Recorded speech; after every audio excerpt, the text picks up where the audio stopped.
Hi everyone. Today, I'll be teaching you how to develop a model to track the supply chain of your company asphalt production unit. So first of all, we're going to see the factors to consider when creating a model for asphalt production unit. Number one is raw material quality. A model should consider analyzing and optimizing the raw materials characteristic. The factor number two is environmental impact. The model should incorporate factors like energy consumption, emissions, and waste management to minimize the environmental impact. Factor number three, production efficiency. The model needs to consider factors like production capacity, equipment utilization, process optimization, and workforce productivity.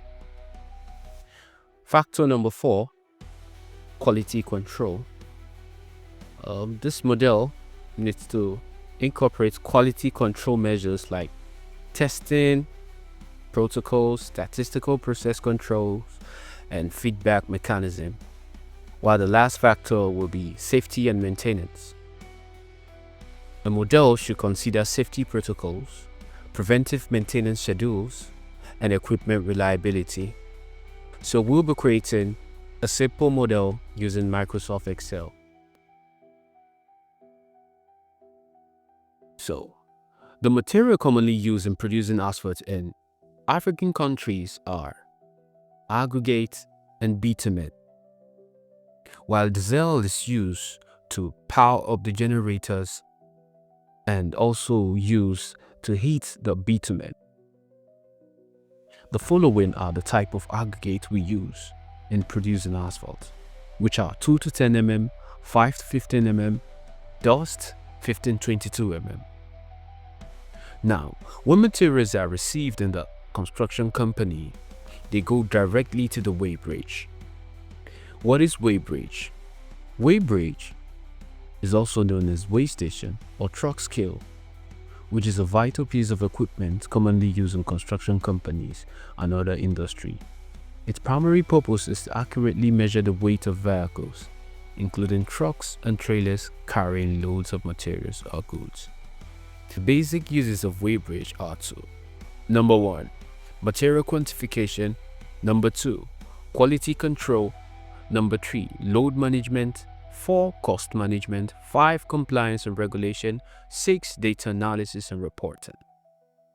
So, in this simple model, first of all, as we said, when material comes, it goes directly to the weighbridge. So, in my quantity received, I'm going to assume the truck number to be EER, whatever. And then the supplier quantity will be, let's assume it is 37,300. And then when it gets to my weighbridge, the first weigh was 57,000. The second weigh was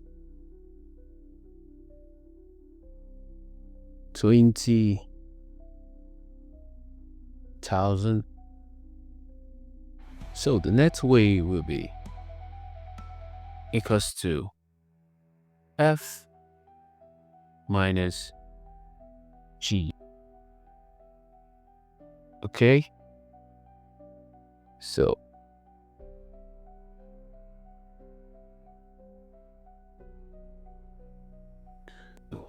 we're going to ensure that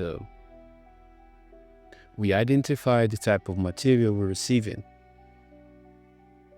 Assuming this material we're receiving is 2 to 10 mm, we're putting it in 2 to 10 here, which is already in tons.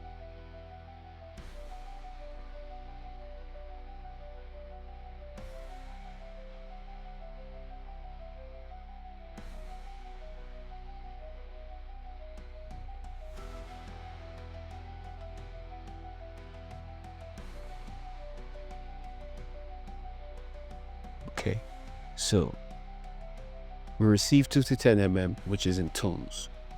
And then we could all drag this again just to fill in the information. Assuming we received this, but this time around we're getting different type. Let's say this is equal to this divided by 1000. Okay. Okay, so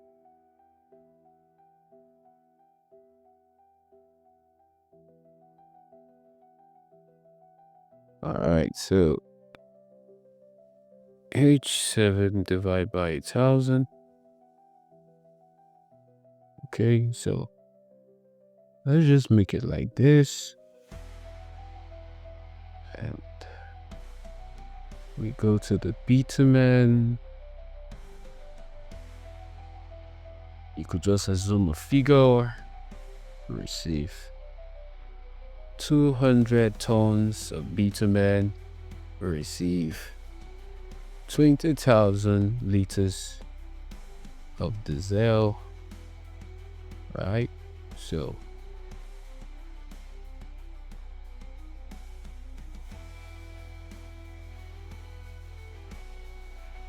we could still replicate this same thing for the materials distributed.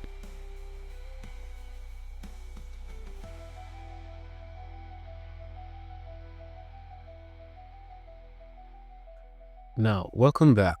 So we're going to do this for quantity distributed also, though this time we are not the receiver, but we are the supplier. So we're just going to copy this just to save time. But if you have your waybill there, you receive your materials, you can just fill in the information there. Okay, so I could just do it like this. Okay. All right. So that's good to go. So now we go to total quantity distributed.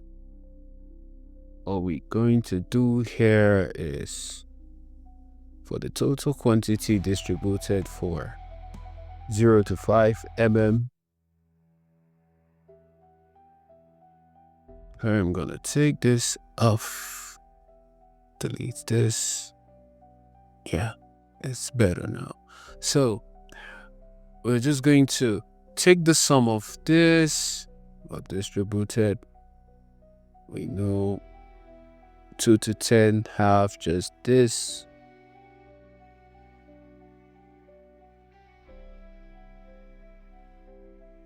One.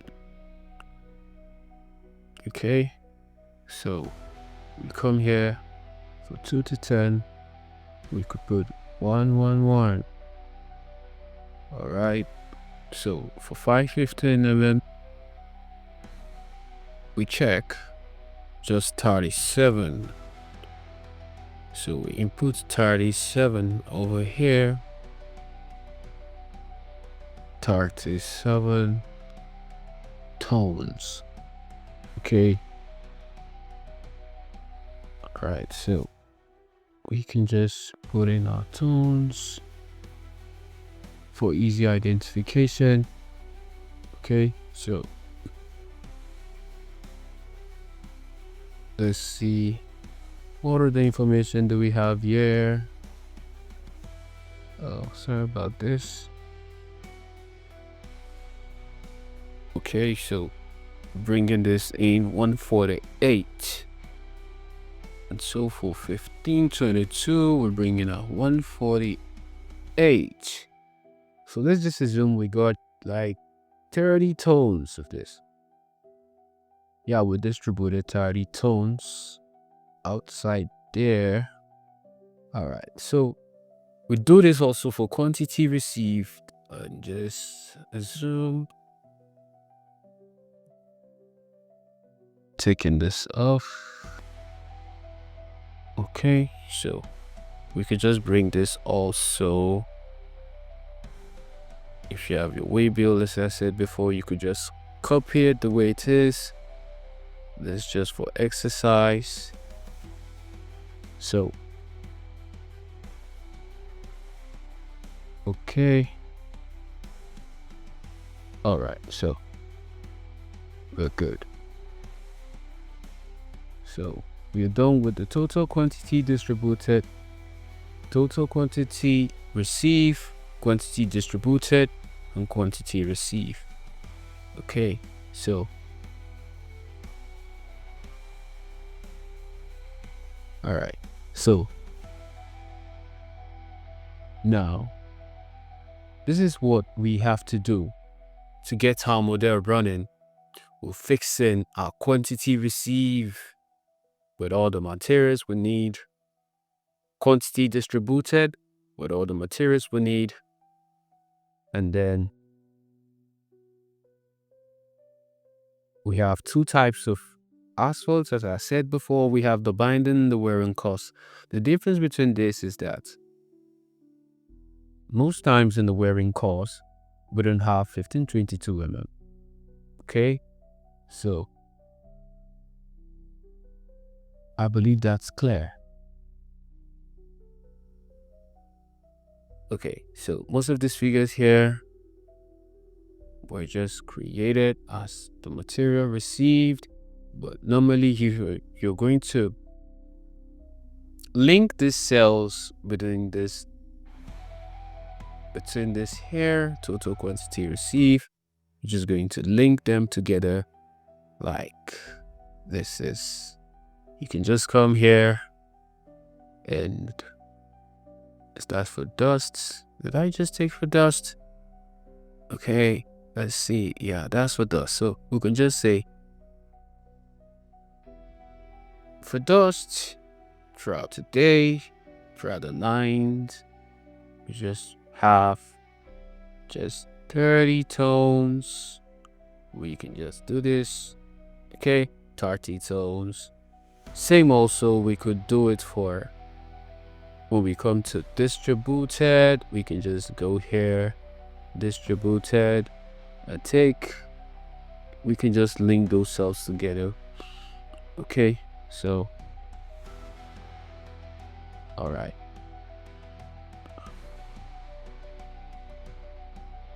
good. So now this is the main place that we have to fix in our formulas, and we have to know what we're doing. So it depends on the type of machine you use and the mix in which your organization have decided to use.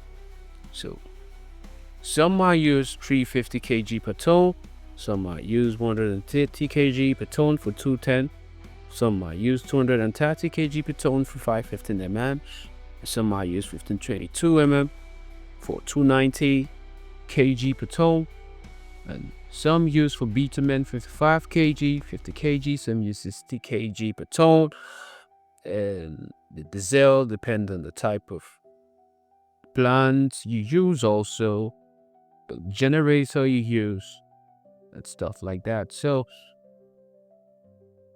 the formula here is still the same thing. Yeah, we multiply the ton produced by 0.35, which is for converting this to ton already. The 350, we converted it into ton by 350 divided by 1000, which will give us 0.35, and then we'll multiply it by this, right?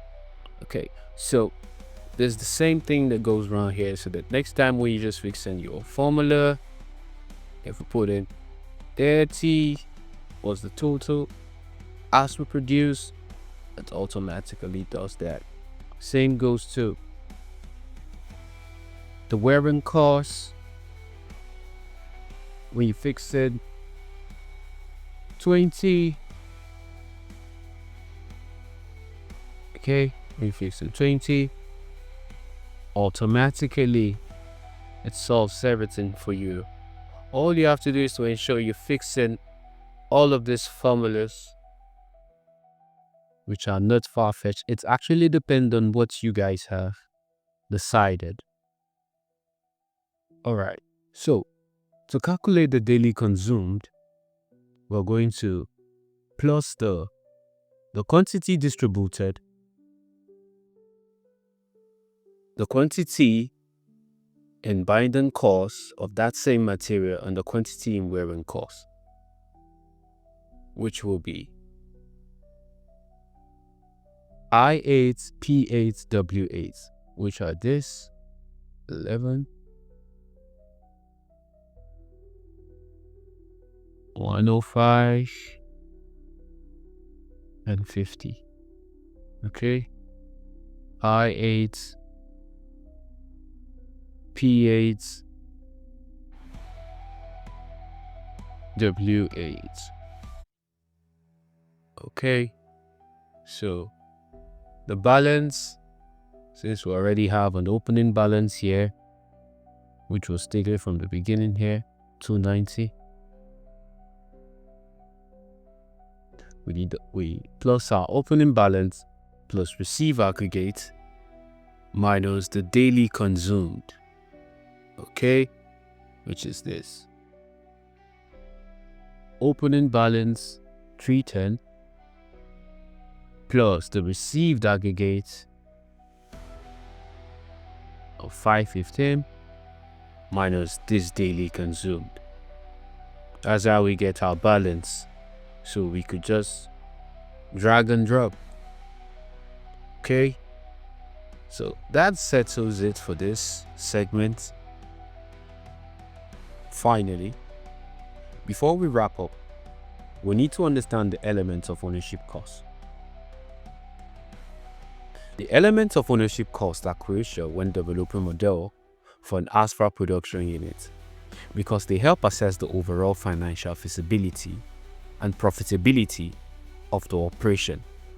By considering this element, one can make informed decision regarding the investment, operation, and management of the asphalt production unit. There are a few reasons why the elements of ownership cost are important, which are investment analysis, operational planning, cost control, financial analysis, and decision making.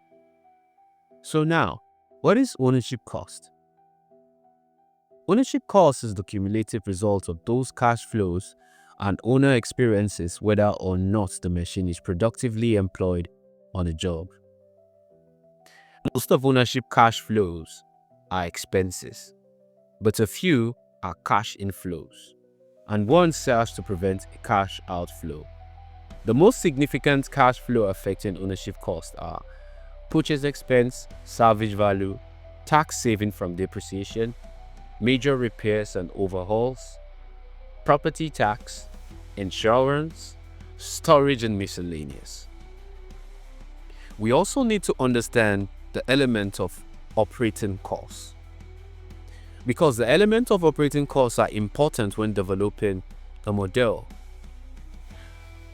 The elements of operating costs are important when developing a model for an asphalt production unit because they directly impact the day-to-day expenses and profitability of the operation.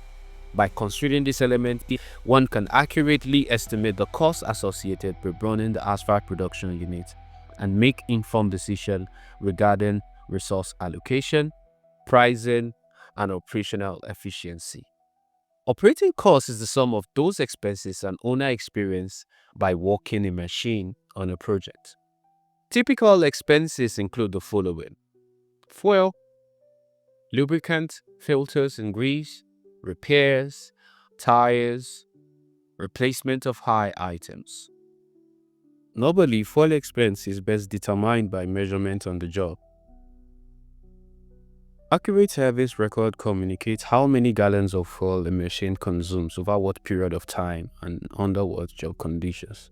Hourly fuel consumption can then be calculated directly. For a simple model, I would just suggest we'll take this to get the usage. We just take this, we get this from the odometer, divide by 70 liters to get the usage. But for a more elaborate explanation of a wheel loader, we could just take a look at this table, which is the average fuel consumption for wheel loaders.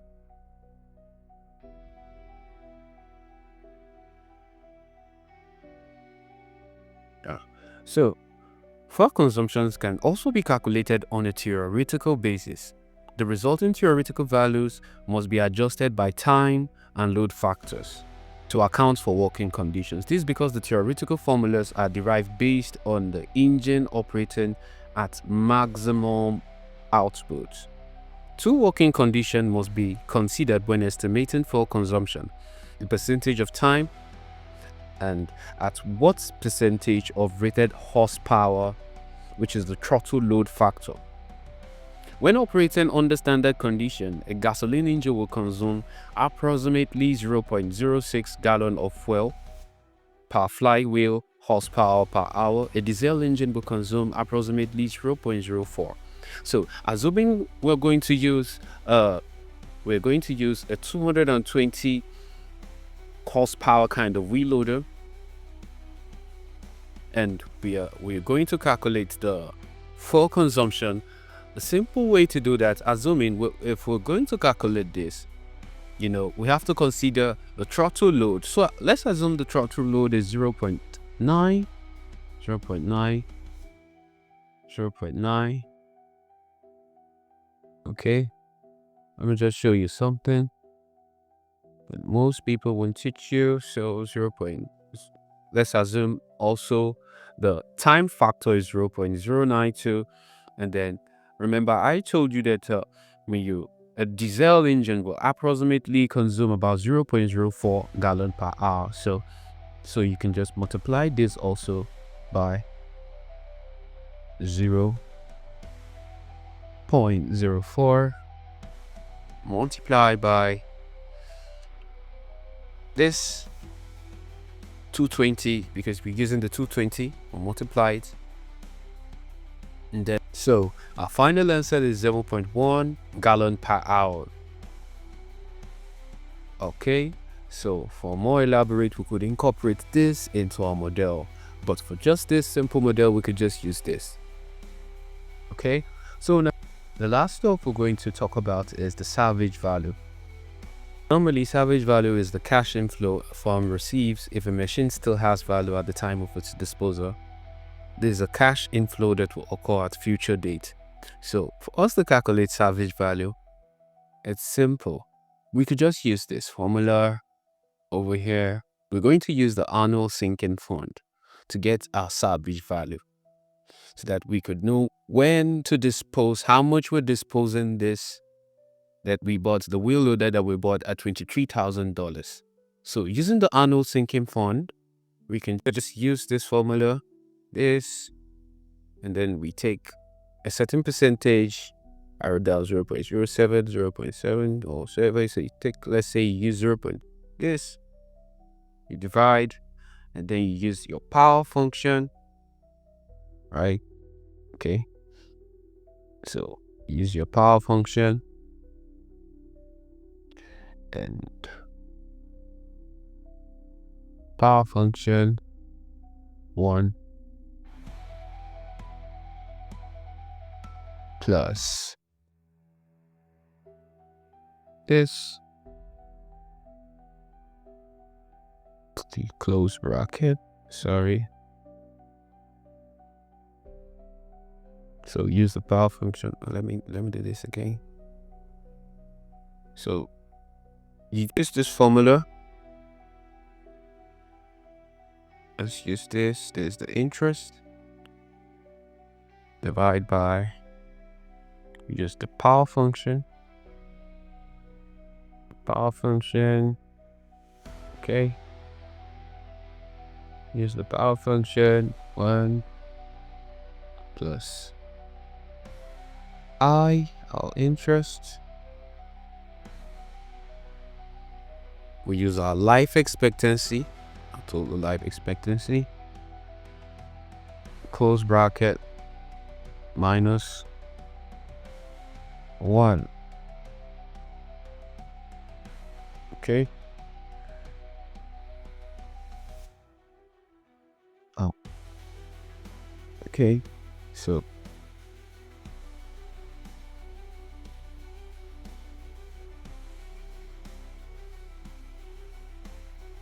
okay, there's an arrow here, so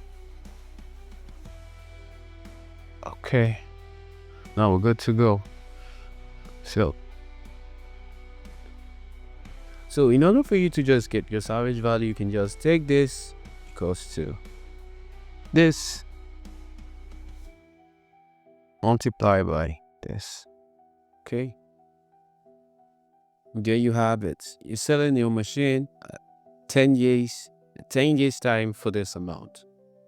Same goes to this. So this is on. We're going to lock this cell, lock this formula. Just put a $sign. Lock it properly. I want it to move. Okay.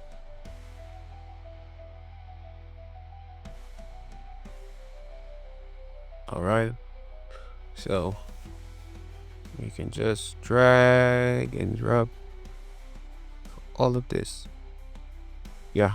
So there's a salvage value that we're going to sell this in the next 10 years. Okay. Selling this in the next 10 years. But for the asphalt planting, which life expectancy is 20, we can come back again and rearrange the formula or create another spot for that. But okay, so that's that for this model. You could contact us if you want any of our model. If you want a better version, because it's just a simple model, don't forget at the end of the day you have to link the cells. Okay, so for model we have this plant equipment and machine type sheet. We have production for asphalt.